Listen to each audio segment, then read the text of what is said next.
This is The Long Road to Publishing, the podcast where we hear from authors who have traveled a long and bumpy road to publishing their books. Whether you're just starting out on your own writing and publishing journey, or if you're all too aware of the many possible detours along the way, this podcast is for you. I'm your host, Eva Langston, author, writing instructor, and creator of Eva's newsletter for writers on Substack. Thank you so much for coming along on the ride. I am so happy to bring you today's episode with YA and middle grade author Kern Carter. Kern's publishing journey is a fascinating story of an incremental climb instead of an overnight success, which, P.S., I'm not really sure if there is such a thing as an overnight success in this business. Anyway, Kern started out self-publishing. Then he published with an indie press, and these days he has multiple books with Scholastic and Penguin Random House. It was so interesting to hear about his unique book launch events, the surprising way he found both his agents, and his willingness to, as he says, learn in public. Before we get started, I just want to remind you that this is a brand new podcast I'm trying very hard to get off the ground. Please consider subscribing, posting about the show on social media, or if you're listening on an app that takes ratings and reviews like Apple Podcast or Spotify, consider taking a quick second to give The Long Road to Publishing a 5-star rating or review, because that helps other people find the podcast. In any case, thank you so much for listening. It really means a lot to me that you're here. Now, on with the show. I'm calling this episode Learning in Public, from self-pub to the Big Five. Kern Carter is a novelist who is celebrated for his captivating storytelling. With books such as And Then There Was Us and Boys and Girls Screaming, his stories explore themes of family, friendship, and the drama that can fracture those relationships. Kern has built a devoted readership not just for his novels, but for his writing on the intersection between literature and popular culture, both historically and through a contemporary lens. Kern also teaches professional writing at the college level, hosts workshops on craft and storytelling, and is in demand as a public speaker for his expertise on creative culture. He is based in Toronto and can be found on Substack. So welcome to The Long Road to Publishing, Kern. Thanks for having me. I am too excited. I am so happy you're here. And okay, I'm going to admit something that originally I had inserted something into your bio, which was that you are a writer for young people. And then you were like, well, actually, my books are for everybody. And to be fair, at least your most recent books are labeled as YA and middle grade. So I was just wondering if you want to say a little bit about like who you see your books as being for and then how they get marketed or labeled. Yeah, right into it. Just With jumping right like, in. it was definitely for me a moment of internal contention when all of my books suddenly became labeled young adult. Because when I was self-publishing my first two novels, I never thought of them as young adult novels. I was just writing. I wasn't as necessarily concerned with labels. And part of that wasn't being naive, but the other part of that was just like I wrote my books for anyone who was mature enough to read them. That's how I thought about it. And when I got published, my agent, he's like, you write such good YA and you write such good young characters. I'm like, okay. So that was the first time you were like, oh, this is YA? Literally, that was the first time I thought, oh, I'm writing YA. So, if to answer your question just as succinctly as possible, I actually think my book is for. I still stick to that. I think it's for anyone mature enough to read it. My characters tend to be in the late teens, like so the anywhere from I would say like 18, 19 years old. That's if you read all my books, the main characters are around that age. So, or the majority of my books anyway. So I don't have a problem with that. But I do I think it's actually, to be completely honest, I actually think it's a lost opportunity when they label it as YA, mainly because I'm not sure the people who would enjoy my book the most necessarily think that the book that they're reading is a YA book. So, Hmm. because I don't think that a 21-year-old or a 19-year-old or a 20-year-old would be like, I'm gonna go find this YA book because they think of YA as for high school kids or Younger. Yeah. and the people I'm actually, if I had to decide or choose who I'm writing to or for, it would be for actually young adult, like actual young adults. So like people who are 25, 24, 23. And even when I go do book signings, those are the ones who are coming up to me and grabbing the novels and saying they got something out of it. Like if I looked at my actual readership on the ground, who I see all the time, they're either 50 plus women or 20, 25, 22 to 25-year old young people. Yeah, that's interesting that like how your book gets labeled and marketed might miss some of the readers that would just they wouldn't pick it up because of the label. Although that being said, I know a lot of adults who read YA. Yeah, So, tons, yeah. tons, tons. Okay, well, we may get into this more later because it's such an interesting thing to discuss, but let's kind of go through your whole journey. I know it's been a long one, so I want to kind of go back in time. And I know a lot of writers say they started writing when they were young or they always wanted to be a writer, but when do you feel like you got serious about writing and you were like, I'm going to write a book and I'm going to publish it? Yeah, so I first want to say I was one of those writers that was like, I'm gonna be a writer when I was 8 years old. So I definitely I am guilty of that. But more seriously, when I made the decision to write my first book or to start my first manuscript, it was third year of university, and I had just reread Beloved, and I remember sitting in my car at the time and being so emotional after reading that novel and thinking to myself, I want to make someone feel like this. I want someone to read my novel and get emotional about it, but also marvel at the words and the language. And I was like, look at how she put these words together. It was and told this story. It was phenomenal. It is phenomenal. So I started writing right then. Like I was, all right, let me get to it. And so I would say I was like 22.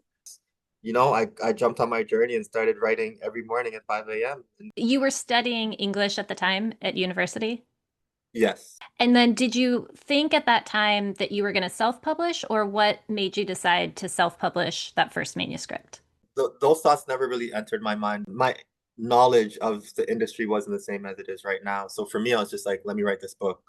And once I was close to finishing, and I started thinking about publishing, like, okay, what is the process? At the time, I didn't know. I was like, I don't know what the next step is. I don't know. I didn't know about querying. The information about it just wasn't as prevalent as it is today.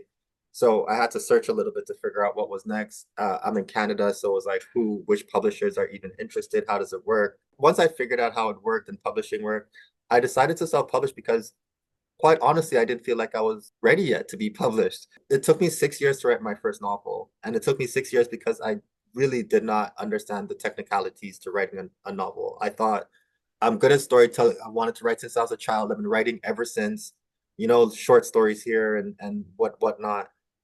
But the intricacies, the technical intricacies of writing a novel, it shocked me, it surprised me, it actually overwhelmed me. So I was learning. I took that long because I was learning, and then obviously life and whatnot, but mostly because I was learning and trying to figure out what story I wanted to tell, how I wanted to tell that story. And I was realizing that the story I had in my head, because I didn't have all the skills yet, I couldn't get it onto the page in the same way. So I was getting frustrated.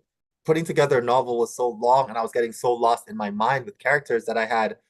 When I shared it to with my university professor, he's like, "Kern, this character that you killed in the first half of the book is back alive here and operating." Oops. I'm like, "What?" And I mean, just like nothing. Like here, he pops back up and he's in scenes and stuff, and there's no explanation for it. So I was so lost in my mind. I just didn't know how to do it. So I self-published because I was like, I need to learn, and I'm okay with learning in public. And I wanted to get feedback from our readership. I want to start building a readership. I want to understand marketing. I just wanted to know everything. And I knew that self-publishing would be the faster route for me to learn. That's so interesting. You knew you needed to learn and you were okay with learning in public. I love Yeah. that. And getting the feedback. And yeah, I know what you mean of like sometimes I'll have like this vision for a novel of like, oh, and it's gonna have these different points of view and it's gonna have this and like I almost have like the sense of what it's gonna be in my mind, but then it's like actually translating that onto the page and then the way it comes out, especially in a first draft, is just like this isn't at all what I had in my mind, you know? So yeah, so that's where the craft comes in because you have to use that craft to create. I mean, I'm sure it's just like, I'm not an artist, but I'm sure it's just like if you're an artist, like learning the craft of painting or drawing to get that Yes. vision out. So, how did you kind of teach yourself more about the craft? All just physical books and time, you know? So I studied something called the Little Brown Handbook, which is this like grammatical book. I took an entire summer after university and studied that. Then there were just books that I really do not remember. So sorry, I don't remember the names of the books, but I was just reading a lot of books on craft. And then I was reading other books, but reading other books with an eye for what are they doing? How are they building character? How simple are they writing these sentences? So I know that Jhumpa Lahiri writes the most simple sentences ever, but has the most poetic storytelling voice that you're ever going to read. Or I would read Khalid Hosseini and learn how to talk about family, but like generationally. You know, I learned about being able to just like let my mind go because after my first novel, I felt like I was very limited in how imaginative I was being with my storytelling. Like I was my first novel was very connected to my real life. And I was just like, this is definitely not the lane I want to keep going. I need to just open up my aperture. And I learned about that from two things, from a writing group that I had joined. I joined a writing group and just by proximity, being around people who were telling stories that they were just imagining things. And I was like, wow, I want to imagine things like that. And at the same time, I was reading this other book called A Brief History of Seven Killings by Marlon James. And that book is genreless. It is historic fiction, it's history, historic fiction, fantasy, sci-fi, like thriller, all of the literary fiction. That was one of those books that gave me permission to be like, okay, Kern, your book does not have to be this so closely tied to everything. It doesn't the language doesn't have to be so perfect. Like I could let loose a little bit. So for me, it was a nonstop learning journey. Okay, so it took you 6 years to write your first novel, which was Thoughts of a Fractured Soul. Is that right? Yes. And you Yes. self-published. Yes. And how did your self-publishing go? And then maybe talk to me about you then self-published a second novel and maybe compare and contrast those two. My first novel went good and bad. Self-published novel went good and bad. I was happy that first of all, it was way more expensive back then. So the platforms, I don't think there was KU yet, like Kindle Unlimited and stuff like that. There weren't platforms out there. So it actually cost me, I needed about $2,000 to get my book on platforms. Wow. Yeah, because Amazon didn't have that thing yet. So I actually crowdfunded. I did a crowdfunding, it failed.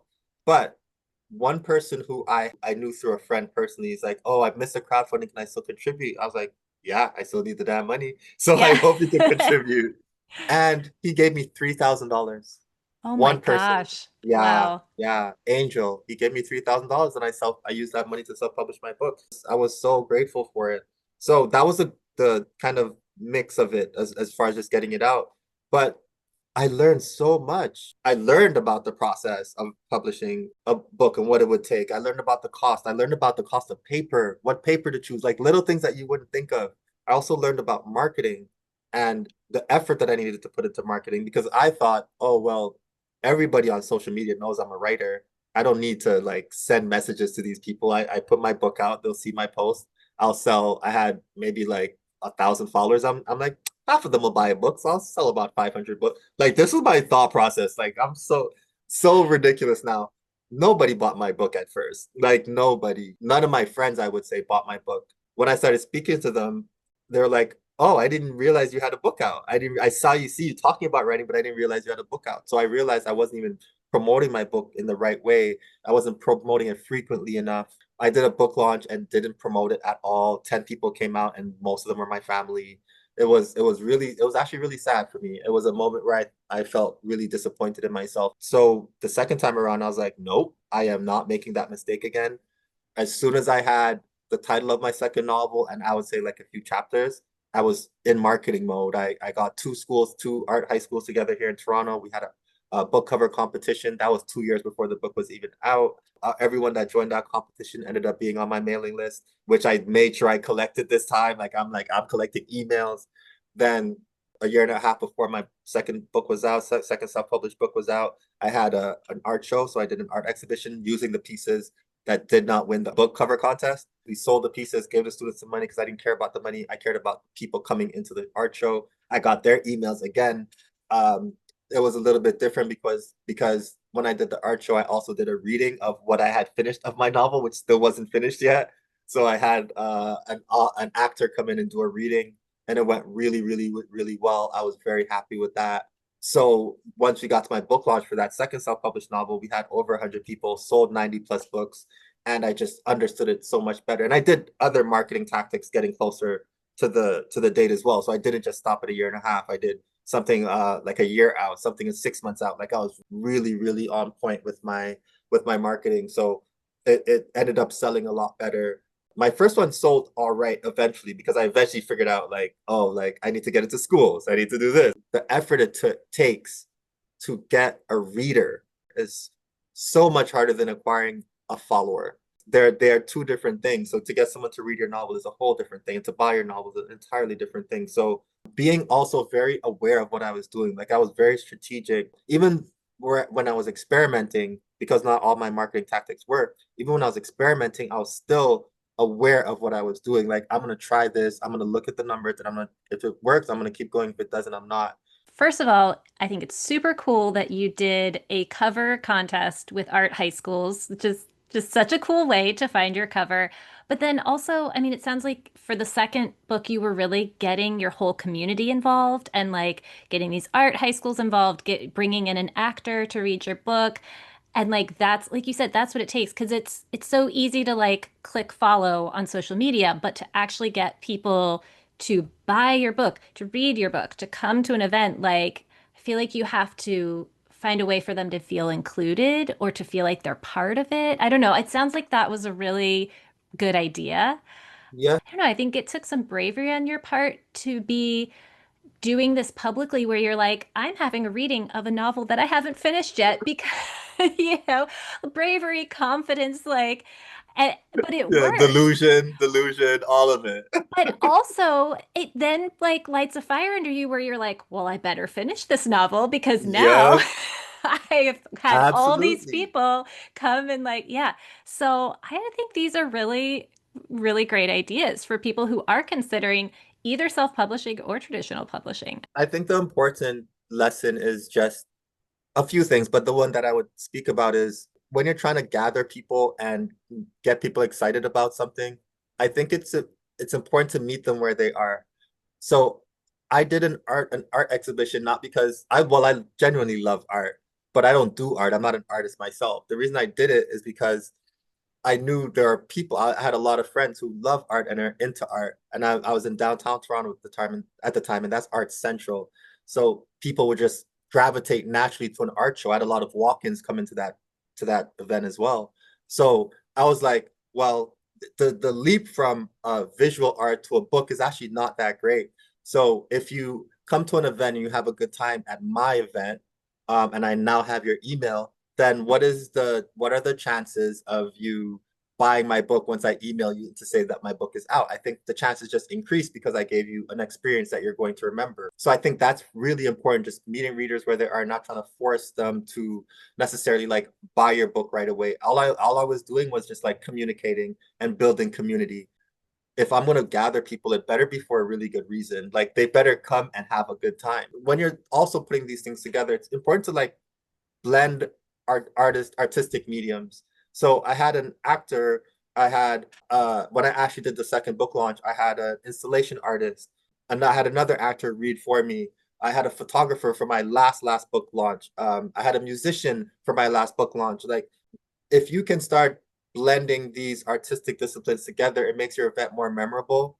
You also tap into their audience. You really just start bringing these people together, and now you are to what I was saying before, you're community building, you're building readership, you're building trust with people, and you're starting to build. I know authors don't love this word, but you're starting to build a brand. If I said tomorrow that I am having a book launch in a month, people who don't even read books are coming my barber's coming. It doesn't matter because they trust me so much now because they've been to my events and they know that, hey, like this is Kern. Like Kern is always delivered. If he says it's going to be a good event, I know that he's an author. I'm going to go support. I'm going to buy the book even if they just leave the book on their shelf. Yeah, well, because I mean, people who go to art events or go to hear music, they still probably read books sometimes. So Exactly. there's, Exactly. and yeah, I do think there's this like thing where like the only people going to book events often are writers, but like plenty of other people read books.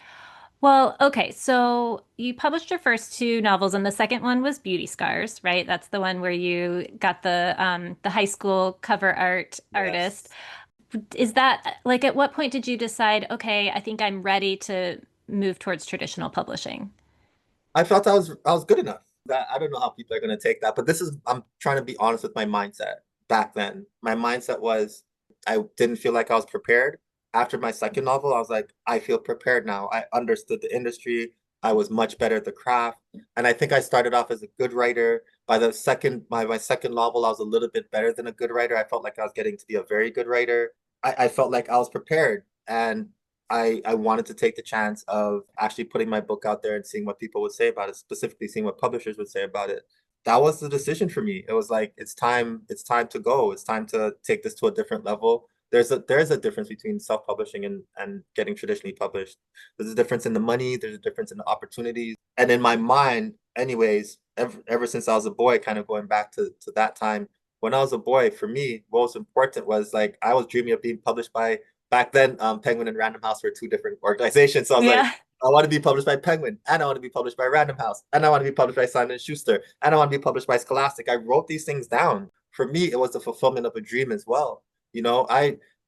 I committed to being a writer. That's why I said at the beginning, I'm very proud of myself. The thing I'm most proud of myself for is that I just kept my dream alive and I kept pushing and I didn't ever at any point in my life ever feel like it wouldn't come true. So at that point, were you starting to look for an agent or kind of tell me what happened next? By that time I had some more knowledge. So I was like, all right, first things first, I need to go get an agent. And me being ambitious, I'm like, I'm going to New York. That's where all the best agents are.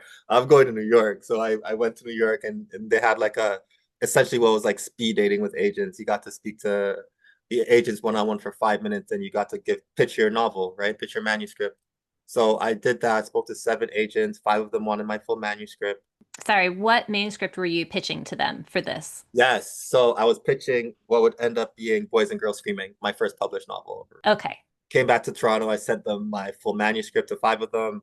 I was excited. I was like, I only need one. You don't need more than one agent. So I just need 1 out of 5 to say, yes, I got this. And these were really, really great agents. So I was so excited. I was like, wow, one of these agents are going to represent me. And when I sent them the manuscript, all of them said no, Oh, consecutively. No, no, no, no, no, no, no. But the final one gave me feedback and she gave me harsh, harsh feedback. Everything that I thought I was doing well, she was like, "No, you're telling too much here. Your sentence, blah blah blah, is wrong here. The way you flush these characters out doesn't even. That's not your characters are not whole. You're filtering, blah, like just going off on me." And I'm like, I have 2 books out. What do you mean? Like, what do you mean? Are you telling me I can't write? Essentially, that's what it felt like the agent was saying. You are not a good writer.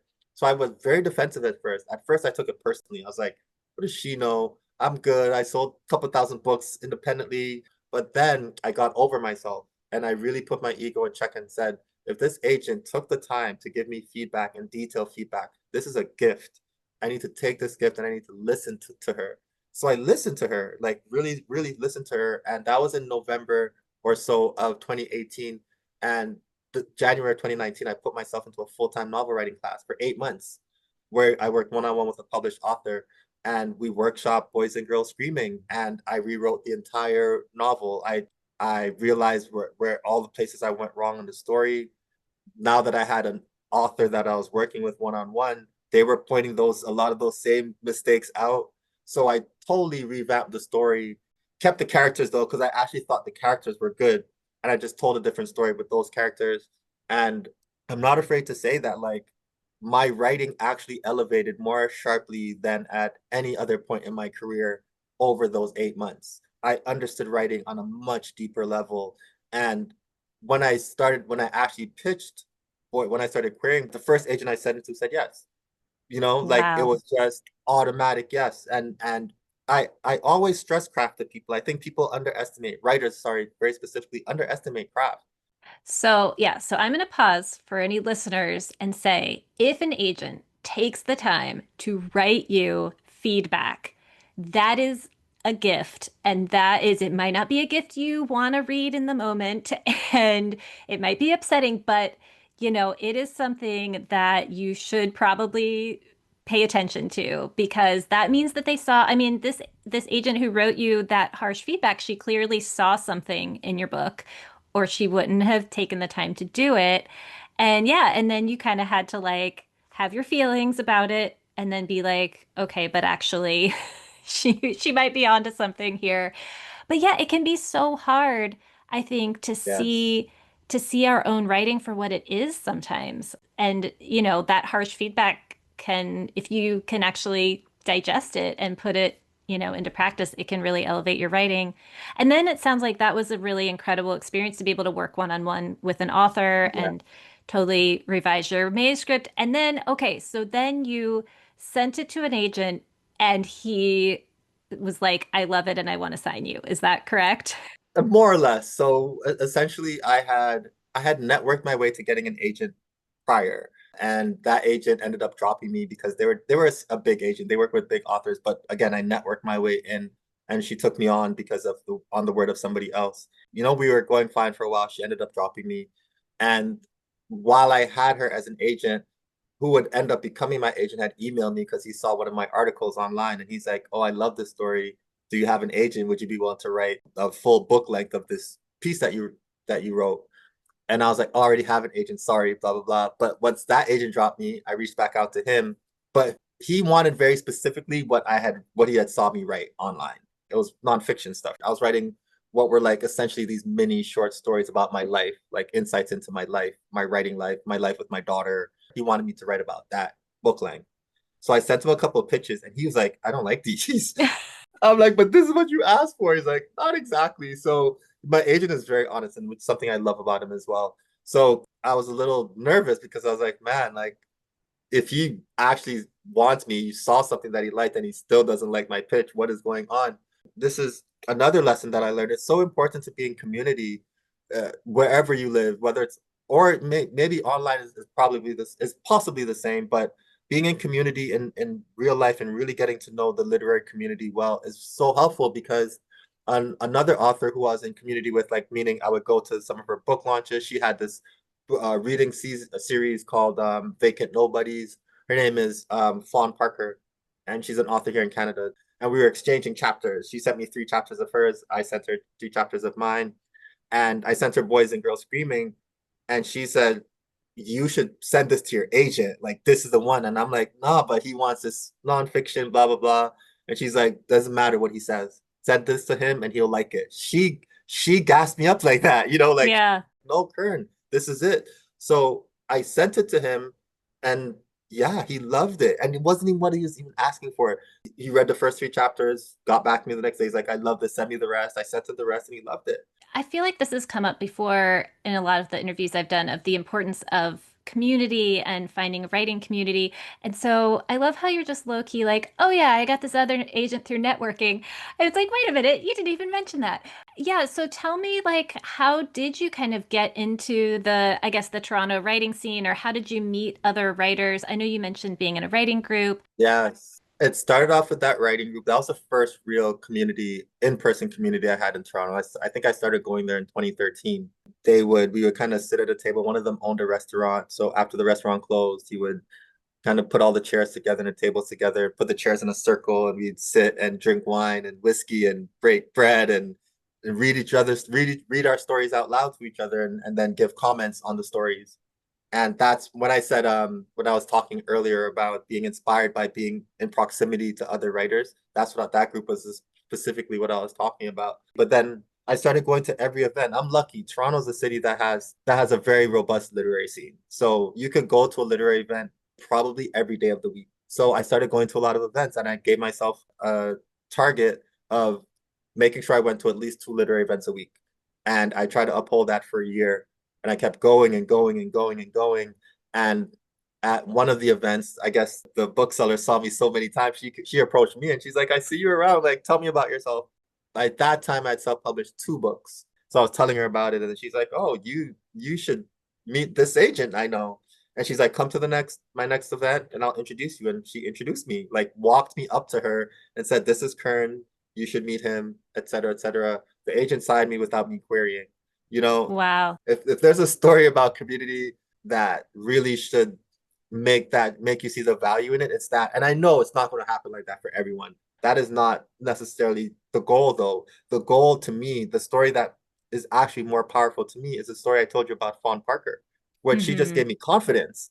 To me, that is the story. That's the value of community, is just that not feeling alone, that little bit of information that you won't get anywhere else. And I know I get that not everywhere is going to be like Toronto, but I think there's a literary scene probably in most places that you live. But there's online now. There are online communities, and if you're just a real person, then people will respond to that. I don't have the experience that I hear some people have say online, where authors are, I don't know, like a little bit off-putting, like they don't really want to, like talk to you or what. I never Oh, I had that don't have that experience. experience either. I feel like the writing community online is super supportive. That's been my Super experience. Yeah. supportive. Yeah. But I sometimes hear like, oh, it's nasty on threads. Like I heard someone say the other day, like the threads is That's what nasty for I've heard writers. too. I don't go on threads, so I Me guess I neither. I have no just idea. will stay away. Yeah. Yeah. But okay, so I have two things to comment on. And like, I think you're right about going to book events. Like, it's so funny because I invited a friend to a book event recently and she was like, well, I haven't read the book. Is it okay for me to go? And I was like, yes, of course. You should, like, the whole point is to like get you interested in the book, or even just to go, just to have like people there. And I think there's this like, especially I guess maybe among non-writers, where they think, oh, if I haven't read the book or I don't know anything about the book, I shouldn't go. Absolutely not. Like you should Absolutely not. go to every book event you can, is my opinion. But then also I think, and because like you said, not everybody lives in an urban place where there's, a lot of events, but you can find great writing groups online, and then those people can do exactly what you're saying that your friend did, where they can give you the confidence or the support or the feedback or whatever you need. And you can do that through Zoom. You can do that, just through meeting people online. There are so many options like online conferences and So many options now. It's incredible to kind of see, as someone who's been in it now for, wow, getting close to 20 years. Oh my whew. God. Oh my, I just had like a moment. Well, okay, so let's talk about Boys and Girls Screaming. You sent the manuscript to your agent, who was agent number two for you, and still your current agent now, right? Still my Yeah. current agent. Okay. And then he loved it. And tell me what happened after that. So after that, he started pitching, because at that point I didn't know about the pitching process. It was all new for me. So, for instance, learning that an editor could say, I love this book, but that doesn't mean that the book is going to be published or they're purchasing it. They still have to go back to their team and prove the case. I did not know that. So the first time he sent me back a message like, oh, this editor loves this book, I was like, we have a book deal. But I was going wild. He's like, slow down. We don't have a book deal yet. So we have to take our time. And he explained to me how the process goes. And we have to put together another pitch document that talks about like why I'm the best person to write this book, and it's called a why me statement. I actually don't even know if this is industry wide. I think it is, but at least in the books that I've had to pitch, I always have to pitch a why me statement. I haven't specifically heard this. Is this something you write and then your agent kind of like passes on to the editors? Yeah, so when the editor wants to go bring it back to the team, they want as much ammo as possible. So they're always like, what could you tell me, write a statement and tell me why you are the best person to write it. Or it depends. Some of them frame it differently. I'm framing it as a why me statement, but it's something along those lines for every publisher. Like, why you have to prove the case again to the team. So, did you have anything where it was like an editor loved the book, but they couldn't convince the acquisition board? Did that happen to you? With Penguin. So Penguin, the first time when they read Boys and Girls Screaming, the editor liked it. They went to pitch it, and then they're like, no. With my first agent, I think it might have been, was it Penguin too? They didn't like me at first, if it was them. It was My, the somebody. times have changed. I know, right? but it was somebody, and they same thing. Like the editor liked it. We had to put together the statement, and the board is like, no. So it happened a couple of times where I was like, oh Wow. man, this is actually a tough sell. So Yeah, it's like you can't get your hopes up too high. You always have to be like tempering your hopes and be like, okay, this is exciting, but I yeah. still don't have a book deal yet. So then we did end up getting a publisher, an indie publisher in Canada called Cormorant. Very specifically, Dancing Cats Books. It's called. They're the young adult arm of Cormorant, and they love the book, and I love them because they were the first ones to recognize my talent, and I'm so grateful for them because if it wasn't for them, I wouldn't have got my deal with Scholastic because Scholastic, after reading some of my work, they reached out to me, and then I honestly maybe things would have worked out for sure, like in a different way, but I always give credit to Cormorant because I think once you're in the publishing industry, people look at you differently. Publishers look at you differently once you've already been published. Hmm. They looked at me with a different set of eyes, and then the Penguin deal came, and here we are. Okay, you're going way too fast. So we're I gonna know. have to Sorry. we're gonna have to slow down. All right, so you got your deal with Boys and Girls Screaming, your first traditional publishing deal with an indie press out of Canada. So then how long after you signed that deal did Scholastic contact you about writing for them? A year, not even. I officially signed the deal in 2021, I believe, January 2021, like once we like finished negotiations. Then my agent's like, "All right, what's your next book?" Like right away, he's like, "What's the Yeah. next one?" I was like, "Another one." Like, okay. So I started writing what would end up being and then there was us, and I'll get to that one. So Yeah. I started writing that book, but then 4 or 5 months into the process, Scholastic emailed me, an editor named Anne Sean. She emailed me and she's like, "Hey, saw your writing, would love to get you to write this idea for a book that we have. Would you be interested?" Their only caveat was we want to write a book for young boys. And a middle grade book, right? A middle grade book, yeah, which I'd never written for that age group before. So I was super excited. First of all, I was like out losing my mind. This is Scholastic, so I was like, oh my gosh, Scholastic wants me to write a book. But then once we got to the book, I was a little nervous because I'm like, oh, but it's for middle grades boys, so I don't know. My editor was incredible, and she was like very patient, and she walked me through the process and said, "You're still writing a novel, Kern. We don't want you not to write a novel. Just be aware of the age group." That's all she said. Just be aware of the age group, but I don't have to necessarily dumb anything down. That's how Scholastic came around.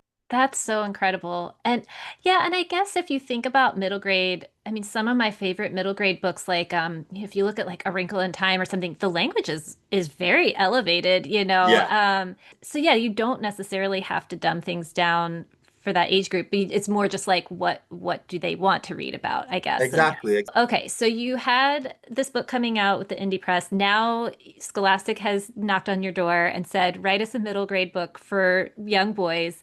And they were just like, it can be whatever you want. Yeah, they said you could just pitch us ideas. So I was going through ideas and ideas and ideas. And then I had this conversation with my daughter, and she's like, you should think about yourself and what you were like at that age. So then I pitched them what would essentially become Is There a Boy Like Me? And I did use a lot of my life in that story. That's a lie. I didn't use a lot of my life. I used a lot of my feelings and thoughts. Like my life is completely different than the book, but my thought process was very Yeah. similar to what the thought process was of the main character in the book. A lot of times I'll say when you hear the advice, write what you know. It doesn't necessarily have to be like, right, it has to be set in the place where you live and it has to be about a character who's like you. It's more like write about the feelings that you know, write about Yes. the emotional things that you know. When I said I feel very comfortable writing about like the older teenage age group, 18, 19-year-olds, is because that was the most tumultuous time of my life. That's when I had my daughter at 18. That's when I moved out of my house. I dropped out of high school. I had to go to night school before I got my final credit to go to university. It was tumultuous. I had no money. I was living in a 400 or 350 square foot basement. It was rough. So I could just close my eyes and feel all of those emotions. I don't have to guess. I don't have to wonder. I know exactly what I felt during those times. So when I write my characters, I actually start with feeling. I'm like, what do I want my characters to feel? What emotional journey are they going through? Yeah, I'm glad you said that because I was going to actually ask you why your characters tended to be in that age range, but now you've answered it. It was a pivotal time for Yeah. you, which totally makes Yeah. sense. Okay, so then yeah, so you had your book coming out, you had your new book deal with Scholastic writing a middle grade. Yeah. So I finished writing that book for Scholastic, and I finished it fairly quickly. It's probably the fastest book I've ever written. Maybe like 3 or 4 months. Again, that's for me, that's fast. So I finished that draft. They loved it. We started working on it. Then I went back to writing, and then there was us, and we didn't have any publisher for it yet. But I sent it to my agent. He like really liked it. We ended up made some suggestions. I made those changes. We were pitching for like 2 weeks, and we had a couple offers. And he's like, I'm waiting for Penguin. I'm waiting for Penguin. And I'm like, okay, whatever. Then he's like, you know what? Forget it. You have really good offers on the table. Let's just take it. And right when we said that, Penn was like, "Could you give me another week?" So then they came in and they made an amazing offer for us, and we've been with them ever since. It's so incredible to hear this journey because it's like stepping stones of like you were teaching yourself through self-publishing. Then you got your indie publisher. Then you started getting the big fives to notice you. And so it just shows, you just keep going little by little. And yeah, I guess talking about and then there was us. I saw that you had written on Substack, it's you found out it's going to come out in paperback. And I was wondering if you could talk a little bit about kind of the importance of that. So it's important for a couple of reasons. It's important because a publisher doesn't like wasting money. They're a business. They would not put something into reprint, especially to paperback reprint, unless they were confident that it would continue to sell at a decent pace. So it's a big deal because it shows confidence in the fact that they think that my books are going to continue to sell. And again, as someone who's not a popular author, I'm not famous. I don't have 10,000 followers on any platform. For them to do that is actually like a huge boost of confidence and shows that the story itself is what's really appealing to people. Paperback also makes the book more accessible. So now the price goes down. Now more people could get in there and give the book an opportunity, which I'm really excited about, because books are, from one perspective, they can be expensive, like they could be fairly expensive. I don't want to like sugarcoat that, especially hardcovers. Hardcovers in Canada could be $30 to $40. That's a big commitment for Yes, somebody. that's a lot. So I'm really excited that it's going to be more accessible for people now. So, and that book was one of the books that took like emotion to write. It's a book that when I speak to my readers in real life or on email, they say that they cried through it. Like most of them cried reading that novel. So I know it's not an emotionally easy read, but the fact that it's doing well is really encouraging for me. I feel really, really happy about that. I think what I always thought was like,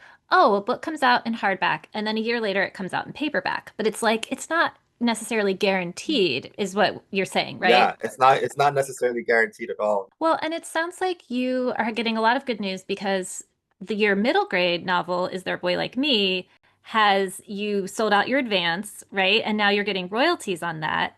And I think you told me that's like your most popular novel, which is ironic because it's like the one that you weren't planning to write. So So, ironic, Eva. Oh my gosh, and almost annoyingly ironic. It's like here's a book that yeah. I was nervous to write about. I don't even write for this age group. So there was a level of detachment that I had with this novel that I didn't have with my other books. All my other books felt very, very like personal and precious to me.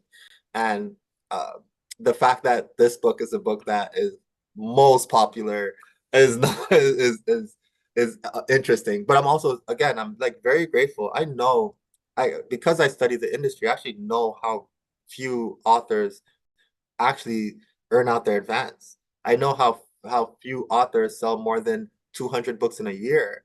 For me to be in a position where I'm actually earning royalties off my book to sell, and I even say this and I feel like almost weird saying it, but to sell tens of thousands of books in a few months is like Wow. what? That's got to be an amazing What? feeling. You have no idea. Like I still it's felt like a lifelong journey. So it's felt like a long, long time to get here. And I'm still not at the place where I want to be, but I feel so grateful that I am where I am right now because it's rare. Like it is rare, and I'm very aware of that.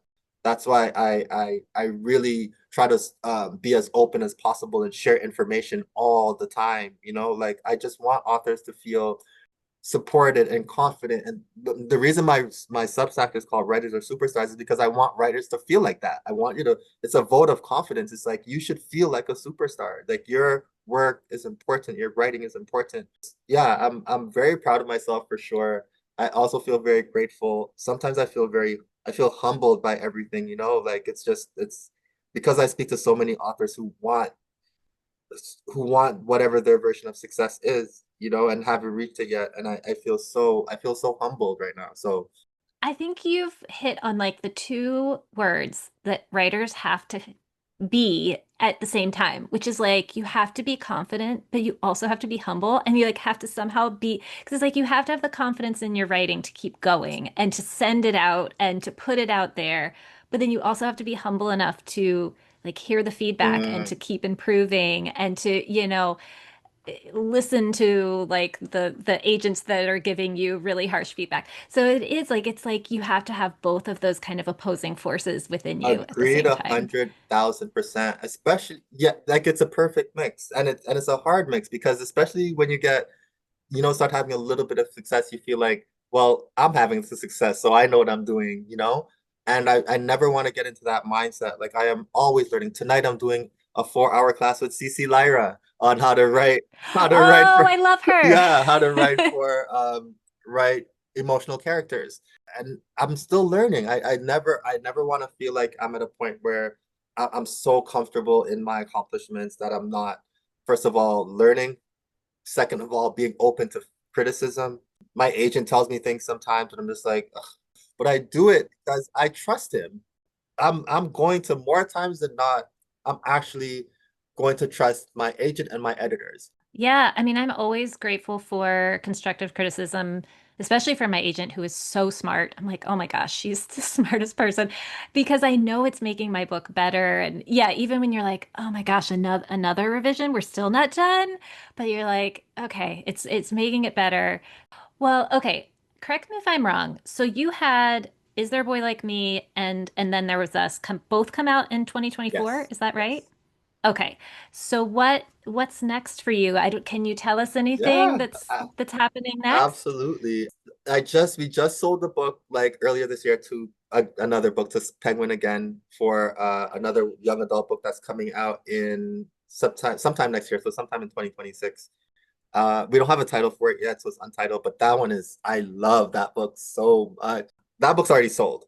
I'm working on another book that I have not sold yet, mystery thriller, which I've never even ever written before. So this book is definitely a risk. You know, I'm taking a risk in writing it. It's totally different, like I said, a genre than I typically write, but it's a book that I think that stylistically and from a storytelling perspective is probably my best story. I'm very excited about it. I'm very interested to see like where it goes to. Penguin has first rights of refusal. Well, do you want to explain what that means? So that just means that because Penguin is my current publisher, they get the right to look at any book that I want to sell. They get the right to look at it first. And if then they say no, then you Then I can can shop it shop it around to around. other Yes. places. Well, I'm so excited for you. It sounds like things are going really well. And then There Was Us is coming out in paperback soon. Do you want to give a pitch about what it's about in case anybody wants to go pick it up? Sure. So, and then there's this Was Us is about a young girl. Her name is Koi. She's 19 years old when you meet her, and she has been estranged from her abusive mother for 5 years. And when her abusive mother tries to come back into her life, she actually passes away. She dies in a car accident. And when she dies, Koi starts having lucid dreams about her mom. And in these lucid dreams, they're able to have the conversations that they could not have in real life. Oh, I love that. So it's like got an element of sort of speculative. Well, that sounds really good. Okay, I'm gonna have to pick it up in paperback because I cannot afford hardcovers. I'm with you. I tell people go get it in the library. Well, and that's also something that you can tell people too is like request it from the library or like I guess when a book hasn't come out yet, you can like ask your library to buy Yep. it. For my library, there's a form online where you can like request that the library Yes. buy this certain book, and then, then you can go get it from It the counts library. as sales. When a library buys a book, it counts as sales. Yeah. All right. I'm ready to ask you the last question, which is I end every episode with a tip for the road, which can be about writing or marketing or surviving harsh feedback, anything along the writing journey. So, what is your tip for the road for our listeners? Yeah, I've probably said it in this episode already, but I'll reiterate it. I would say study the craft, study the industry, and find a way to be in community. Those things will support your writing career more so than anything else that you could do individually. Yeah. And being in community with people who understand how hard it is Yes. that what you're doing, because there are family members who are like, "Oh, when's your book coming out?" They just They have just no don't have any clue, idea. you Yeah. know. And so they having those writer friends, they can celebrate with you when you get like an encouraging rejection. Yes. That's so, but you need that encouragement. Trust me, it's not an easy journey that you're about to go on. I think I put out a stat the other day where the average age of a best-selling author is in the 50s or something like that, or 48 or something like that. Oh, I like to hear Yeah. that. As a person in my 40s, that's I know I said the same that's thing. nice I'm to like, hear. yes, there's hope. Yeah, yeah. Well, thank you so much for being here. This has been really, really interesting to hear your whole journey. No problem. This is fun. Thank you for having me on. Thanks for listening to The Long Road to Publishing. A big thanks to Kern for being on the show, and a big thanks to Allison Ayres and Margie Langston, who were my first listeners for this episode. Kern's self-published books are Thoughts of a Fractured Soul and Beauty Scars, and he published the YA novel Boys and Girls Screaming with Cormorant Books. His middle grade novel, Is There a Boy Like Me, is available from Scholastic, and his YA novel And Then There Was Us from Penguin Random House is available now in hardcover, but it will soon be out in paperback. The Long Road to Publishing is produced and edited by me, Eva Langston, and the intro and outro music comes from the artist Soundroll on Upbeat. You can find me online on Instagram, Blue Sky, and Substack with the handle Eva Langston. Even better, find my newsletter for writers at evalangston.substack.com, and feel free to send me an email. The podcast address is longroad.pub@gmail.com. Remember to rate, review, and subscribe to the show, and I'll be back soon with more stories about the long and winding path to publishing and more tips for the road.